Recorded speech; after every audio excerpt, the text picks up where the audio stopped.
এ এক অদ্ভুত চা। ডেকোরেশনে যেমন ভিন্নতা রয়েছে, ঠিক তেমনই স্বাদেও অনন্য। শুধু এক কাপ চা খাওয়ার জন্য 400 টাকা থেকে 500 টাকা খরচ করে 1.5 থেকে 2 ঘন্টা লাইনে দাঁড়িয়ে থাকতে হয় এই বিশেষ চা প্রেমীদের। 200 টাকা 300 টাকা গাড়ি ভাড়া দিয়ে 500 টাকা আপ ডাউন করে চা খাইতেছি। শুধু ওই 20টা 30টা চার জন্য 500 টাকা গাড়ি ভাড়া দিয়ে। এই চায়ের সবচেয়ে আকর্ষণীয় দিক হলো এর সাজসজ্জা। বিশাল বড় এক কোকের গ্লাসে পরিবেশন করা হয় চা, যার ভেতরে থাকে কলা পাতা। সেই পাতার উপরে সাজানো হয় আদা ও লেবুর খোসা, যা পুরো চাকে করে তোলে একেবারে অনন্য।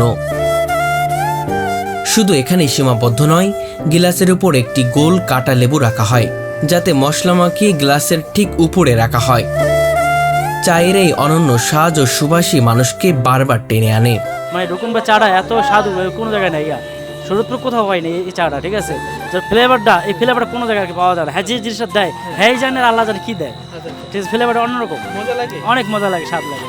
প্রতিদিন এত ক্রেতা আসেন যে এক মুহূর্তের জন্য বিশ্রাম নেওয়ার সুযোগ পান না দোকানদার।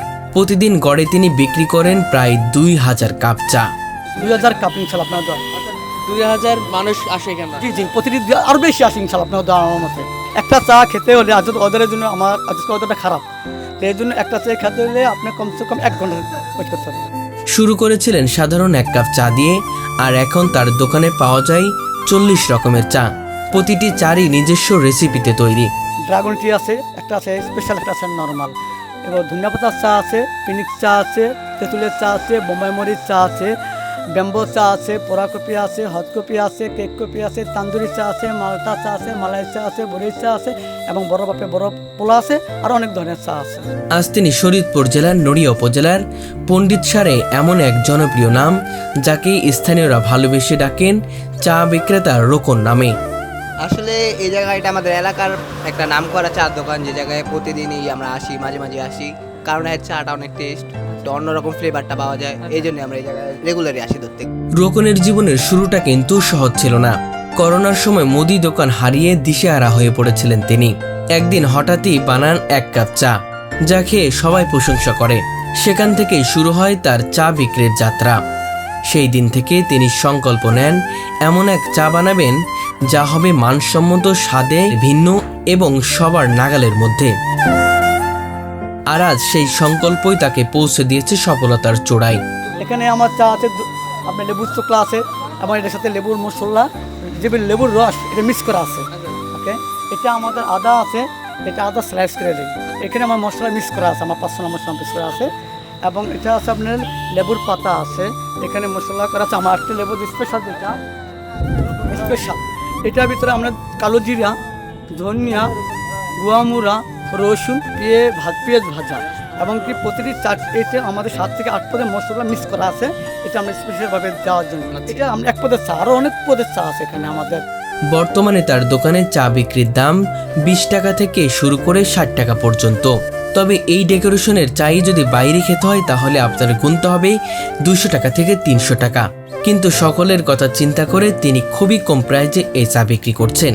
আমাদের যে প্রতিটি চাটি আমরা যেভাবে ডেকোরেশন করে দিই, আমি ছাড়া যদি অন্য কেউ বানাতেও ওই চাটা কমসে কম 100 থেকে 700 নিচ্ছে, 100 আর উপর তো যা আছে এটা। কিন্তু আমাদের এখানে যে চাটা দিই যেভাবে জাস্ট 20 টাকা, এর উপরে আমরা 60 টাকা, সবাই যেন খেতে পারে। এই চা খেলে মুহূর্তেই সতেজ অনুভূতি জাগে, এমনটাই দাবি রোকন ও তার নিয়মিত ক্রেতাদের। এই যে মশলাটা দেয়, এই মশলাটা কোনো জায়গায় দেয় না। এই মশলা কিভাবে বানায় হ্যাঁ নিজে জানে একমাত্র। আর হ্যাঁ যেইভাবে বানায় ওইভাবে মজা লাগে, আর ওইভাবে স্বাদ লাগে। যে আমি নিজে গাড়ি চালাই, কিন্তু আমি চা খাইতে আনাইছি, একটা লাল চা খাইতে আছি। আর লাল চাটা সবচেয়ে বেশি ভালো হয়, অন্য চার থেকে লাল চাটা অনেক স্বাদ। তার এই সাফল্যের গল্পে শুধু রোকনই নয়, তার দোকানে কর্মরত আরো 5 থেকে 6 জন মানুষও আজ স্বাবলম্বী হয়ে উঠেছেন। আমি চাই যেন আমার কাজটা শিখে অন্যজন একটা স্টোর বসুক, ওরা বসে যেন তার লাইফটা তো সেটেল করতে পারে, এটা আমি চাই। দোকানের সাজসজ্জাও যেন এক শিল্পকর্ম। চারপাশে ঝিকিমিকি আলো, ভেতরে সবুজ গাছপালা, বাবুই পাখির বাসা আর বিভিন্ন রঙের লাইটিং, সব মিলিয়ে মনে হয় যেন এক টুকরো সবুজের রাজ্য। প্রতিটি ক্রেতাই মুগ্ধ হয়ে বলেন, এই চায়ের স্বাদ যেমন অনন্য, পরিবেশও ঠিক তেমনই জাদুকরী। এটা আমি সৌন্দর্য দিন, আমাদের গ্রামের ঐতিহ্য, আমাদের গ্রামের যে একটা ঐতিহ্য, যেমন আমাদের গ্রামে শহরের চলে গোটা নাই, আমাদের গ্রামে যেমন বাঁশ আছে, বা বট গাছ আছে, কলা গাছ আছে, ওই ঐতিহ্যটা ধরে তুলছে আমার দোকানের ভিতরে। রোকনের চা শুধু শরীয়তপুর নয়, সারা দেশের চা প্রেমীদের কাছে আলোচনার কেন্দ্রবিন্দু। এক সময়কার সাধারণ দোকানি রোকন এখন গাড়ি বাড়ি ও জমি জমার মালিক। তার সংগ্রাম প্রমাণ করেছে ইচ্ছা থাকলে উপায় হয়। আমাদের এখানে এই ধরনের চা যদি তৈরি করতে পারে, প্রতিদিন যদি 2,000 টাকা ইনকাম করতে গেলে মাসে 60,000 টাকা, তো চাকরি পিছিয়ে জানলা কেনা 60,000 টাকা ইনকাম ইজি হয়ে থাকা, তো চাকরি পিছিয়ে কেন জানবো দৌড়াবো? এই চার দোকান দিয়ে কি করেছেন? অবশ্যই আমার বাড়ি ঘর আলহামদুলিল্লাহ অনেক কিছু করছে অবশ্যই অবশ্যই। চা ক্রেতা রোকন এই বিশেষ চা কেবল একটি পানীয় নয়, এটি সৃজনশীলতা, পরিশ্রম ও উদ্ভাবনের এক অনন্য দৃষ্টান্ত। এক কাপ চা দিয়ে তিনি প্রমাণ করেছেন, স্বপ্ন যদি বড় হয় তবে কোনো কাজই অসম্ভব নয়। তার হাতে তৈরি প্রতিটি কাপ চা যেন একটি গল্প, সংগ্রামের, সাদার সাফল্যের। শুরুতে আমরা করোনার ভিতরে আমার দোকানটা লং টাইম বন্ধ ছিল, তো এই ভিতরে করোনার ভিতরে একটা ডক্টরে বললো যে লেবু দেওয়া আদা দেওয়া চা খাওয়ার জন্য। তখন আমি ভাবলাম যে লেবু দিয়ে আদা দেওয়া চা খাওয়ার জন্য, তো ওই ডাক্তারের কথাটা আমি ফলো করলাম যে এমন একটা চা তৈরি করে সবার জন্য খেতে পারে। তখন লকডাউন শেষ হওয়ার পরে আমি একটা লেবু নিয়ে আসলাম। লেবু নিয়ে আসার পর আমি ভাবলাম যে এই ধরনের চা, তখন একটা চা ছিল, জাস্ট একটা চা ছিল। তখন ভাবলাম যে এই ধরনের চা আমি খাওয়াতে পারবো কিনা মানে দর্শককে। তো এই ভিতরে 4-5 জন আসার পর বললো ভাই আমি একটা চা নতুন তৈরি করছি, আপনারা খেয়ে দেখেন। তখন কাস্টমার বললো ভাই হ্যাঁ ঠিক আছে ভাইয়া আপনি চাটা তৈরি করেন। তখন আমি চাটা তৈরি করার পর প্রায় 7-8টা চা তৈরি করছি। এইভাবে করতে পর একজনের মাধ্যমে আরেকজনে জানছে, একজনের মাধ্যমে আরেক জানছে যে ড্রাগন টি স্টোরে এই ধরনের চা পাওয়া যাচ্ছে। ইনশাআল্লাহ অবশ্যই ভালো না রেখে কীভাবে আমি এত দূর আসতে পারলাম না। অবশ্যই চাটা ডেকোরেশন কিভাবে করছেন? তখন নর্মাল ছিল, তেমনটা ছিল না। তখন পরে একটা চা ছিল, জাস্ট একটা চা ছিল। তো আস্তে আস্তে প্রায় অনেক বছর হলো প্রতিটি চাটি আমাদের অন্য ধরনের হয়। এবং এখন আলহামদুলিল্লাহ আপনাদের 40 থেকে 50 চা, ম্যাক্সিমাম 50 চা এখন বর্তমানে আমার ড্রাগন টি স্টোরে আছে। করোনার আগে আমার ছোট্ট একটা দোকান ছিল, খুব ছোট্ট একটা দোকান, তখন কনফেকশনে ছিল, আর 5 টাকা দামে চা বেচতাম ছোট্ট কাপে। তারপর থেকে এখন বর্তমানে 50 ওভার প্রতিটি চাটি আমার জনপ্রিয়। প্রতিটি চাটি আমাদের ডেকোরেশন এবং স্পেশালভাবে আমরা দোকান থেকে ছাড়ি। কিছু নাম বলবেন? অবশ্যই ড্রাগন টি আছে, স্পেশাল আছে, নর্মাল আছে, পিনিক চা আছে, লেমন টি আছে, বড়ির চা আছে, ধনিয়া পাতার চা আছে, কাঁচা আমের চা আছে এখানে। হ্যাঁ আমার এটা প্রতিটি চাটি আমার ডেকোরেশন করা হচ্ছে যাতে উপরে যে আমি লেবুর স্লাইসটা দিই, ওই লেবুটার স্লাইসটা ধরার জন্য যাতে মশলাটা হাতে না লাগে, যাতে কলা পাতা দিয়ে যেন সে মশলাটা দিয়ে ধরতে পারে। এরকম লেবুর পাতা দিচ্ছেন? এটা ডেকোরেশন ঘ্রাণের জন্য। প্রতিটি চাটি আমাদের মানে মানসম্মান খেতে পারে যেন সবাই, এবং এই প্রতিটি চাটি আমি আপনাদের সামনে তৈরি করছি, এবং প্রতিটি চাটি আমি আপনার সামনে তৈরি করা হচ্ছে ইনশাল্লাহ আপনাদের দোয়ায়। আবার আমার সবাই আমার বন্ধুবান্ধব এবং সবাই, আমি যখন কাস্টমার আসে আমার চাটা তো বড় কথা না, তাদের আপ্যায়নটা সবচেয়ে বড় কথা।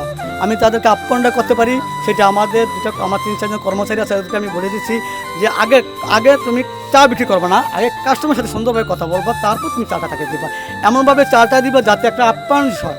চাটা বড় সাবজেক্ট না, সাবজেক্ট হলো আমার কাস্টমার, ওদেরকে কীভাবে আমি আপ্যায়ন করতে পারি, ওদেরকে কীভাবে ভালো খাবারটা আমি তার হাতে পৌঁছায় দিতে পারি, এটাই সবচেয়ে বড় জিনিস। আমার এখানে এসে যেন সবাই খেতে পারে যে না ওখানে আমরা যে চাটা খেয়েছি মানে অল্প টাকা একটা ভালো একটা চেয়ে খেয়েছি, ঠিক আছে, এটি আমার সবচেয়ে বড় জিনিস, আর কিছু না। ওখানে দিতে গেলে অনেক সমস্যা, কারণ ওখানে ফ্যামিলি নিয়ে আসে, বাচ্চা নিয়ে আসে, তাদেরকে আমরা আগে দেওয়ার জন্য চেষ্টা করি। যদি তখন দিতে যাই তো ওই বাচ্চার ওই ফ্যামিলিটা পিছিয়ে পড়ে যাবে, একটু দেরে খেলে অবশ্যই, যেহেতু অনেক লোক আসে একটু সিরিয়াস দিতে হবে আমাকে। দিনকে শুধু সবাইকে দিয়ে পারেন ইনশাল্লাহ আপনারা দিতে পারেন, এটা আমার সৃষ্টিকর্তা আমাকে দিয়েছে, আমি তৈরি করছি। কারোর কাছ থেকে অনুকরণ করছেন না নিজে? না না না, আমি কাউতে অনুকরণ, আমি বাইরে ছিলাম, বাড়িতে চলে আসছি প্রায় 12 বছর পর, এসে আমি এটা তৈরি করেছি। সব সৃষ্টিকর্তা আল্লাহ। লেখাপড়া করেছেন? জি আই পাস করছি। আই পাস করে চার দোকান যেটা কর্ম তো কর্মে, ঠিক আছে। আর আমি একটু সামনে একটু কথা বলি যে যারা বেকার আছে, ওরা যদি বেকার না থেকে এইরকম একটা স্টোর দিয়ে বসে, আমি মনে করি তার বেকার থেকে বা চাকরি পিছিয়ে না খুঁজে যদি এই ধরনের ব্যবসাটা করে, আশা করি আমি মনে করি এরা চাকরি না করে ব্যবসা নিয়ে যাচ্ছে। চারটা বাড়ি গাড়ি জমি সব কিছু আলহামদুলিল্লাহ অনেক কিছু করছি আমি। এইটা দিচ্ছি, আপনার অন্য জব আমার বাসায় ফ্যামিলি আব্বু আছে, আর এটা দিয়ে আমরা ভালো আছি ইনশাআল্লাহ। এবং নিজে স্বাবলম্বী হয়েছে, নিজে গাড়ি বাড়ি করেছে, এবং আপনার যারা এখানে কাজ করে তাদের কি আসলে যারা নতুন আছে ওদেরকে আমি কেউ 2 মাস 3 মাস, কেউ 2 মাস আছে, ওদেরকে আমি শিখতেছে ইনশাল্লাহ, বাকিতে ওরা বুঝি করে নিতে পারে। আমার তো অনেক ভালো লাগে, নিজের জব, এটা নিজের জব। আমার আজকে ওদের ভালো, আমার শারীরিক ভালো লাগলো না, আমি অফ করে দিলাম। আমার শারীরিক ভালো আছে, আমি জব করতে পারছি, কাউকে আমাকে কথা বলতে হচ্ছে না, কেন তুমি চাকরি বন্ধ করলা, কেন স্টোরটা বন্ধ করলা, মানে আমি আমাদের জন্য বেলা 1টা থেকে রাত 11টা পর্যন্ত 11টা পর্যন্ত থাকেন।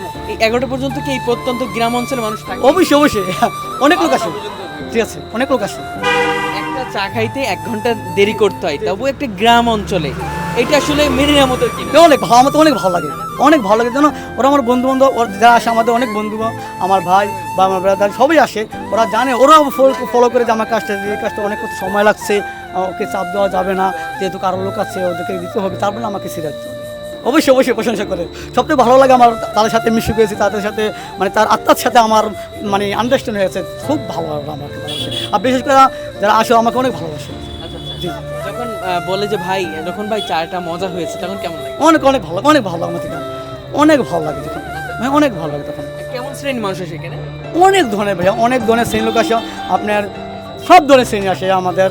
যেমন এক কাছে আমাদের মন্ত্রী সাহেব খেয়ে গেছিলো, শামীম সাহেব, এবং আমাদের চেয়ারম্যান সাহেব, এরপর আমাদের উপজেলার ম্যাজিস্ট্রেট সাহেব, এরপর অনেক লোক আসে। তখন আমাদের ফিল অনেক ভালো লাগে, যে আমার অনেক হ্যাপি লাগে যে আমার কাছে অনেক লোক আসছে, আসে আমাকে ডাক দিচ্ছে, কোন ভাই কেমন আছে, সালাম আলাইকুম, ওয়ালাইকুম সালাম বলি, তখন আমি ওইদিকে তোমরা ভাইরা আপনারা কেমন আছেন, মানে অনেক ভালো লাগে। তখন আমার নিজের মনে হয় মানে এর চেয়ে বড় কিছু পাবো কিনা আমি জানি না, আমি কোটি কোটি কোটি বিজনেস করে আমি মানে এত ভালোবাসা আমি পেতাম না, জাস্ট চা দোকান দিয়ে আমি এতটুকু ভালোবাসা পেয়েছি।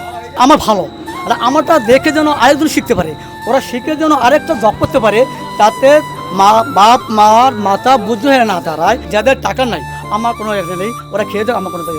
আমি চাই স্বাভাবিক, আমিও তো কোনো দূরে আমার টাকা না থাকতে পারে, তা আমার কোনো ভালোই লাগে আর কি, এলাকায় তো এলাকায় সবাই আসে আর কি, সবাই বন্ধু বান্ধব মিলে আসে, এসে খাই, ভালো ভালো লাগে দেখে।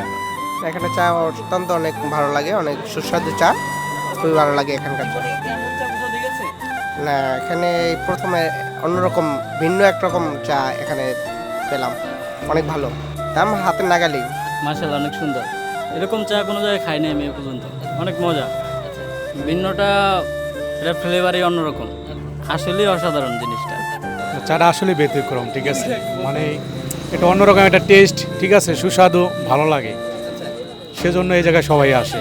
না এখন তো আমি পাই নাই গা, ঠিক আছে, আমাদের শরৎপুরের ভিতরে একটাই রোকন ভাই, ঠিক আছে, আমাদের ফ্রেন্ড বন্ধু, খুব ভালো, ঠিক আছে, চা বানায়। আমার এমন ফ্লেভারটা পাওয়া যায় না সব জায়গায়, ঠিক আছে, মানে এর মতো পাওয়া যায় না। বিভিন্ন জায়গায় চা আছে, ঢাকা শহর গেছি, মানে হের মতো চাটা পাওয়া যায় না কোনো জায়গায়। আমরা অনেক দূর থেকেও আসি, আবার আমরা দূর থেকে দেখি বিভিন্ন ধরনের মানুষ আসে, তারপরে জিজ্ঞেস করি, তারা এই কথাই বলে। অনেক সমস্যা হয়, ওরা সমস্যা হয়, বিভিন্ন বন্ধু বান্ধব নিয়ে, পরিবার নিয়ে, আর অন্য অন্য ঢাকা থেকে মেহমান আসলে এনে নিয়ে আসি আমরা।